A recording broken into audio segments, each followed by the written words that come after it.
L'imitation de Jésus-Christ, livre 1er, chapitre 6. Des affections déréglées. Toutes les fois que l'homme désire quelque chose avec dérèglement, il en ressent aussitôt du trouble en lui-même. Le superbe et l'avare ne sont jamais en repos. Le pauvre et l'humble d'esprit vivent dans une abondance de paix. Celui qui n'est pas mort encore tout à fait à lui-même est aisément tenté et vaincu dans les choses les plus petites et les plus viles.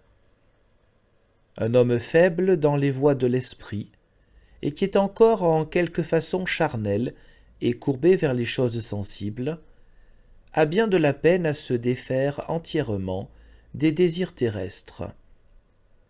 De là vient qu'il s'attriste souvent lorsqu'il s'en retire, et qu'il se fâche même aisément si on lui résiste.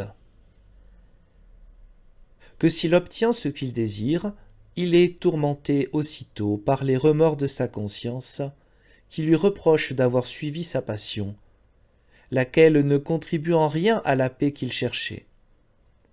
C'est donc en résistant à ses passions, et non en s'en rendant l'esclave, qu'on trouve la véritable paix du cœur. Ce n'est donc pas dans le cœur de l'homme charnel, de l'homme attaché aux choses du dehors, que réside cette paix, mais dans l'homme fervent et spirituel.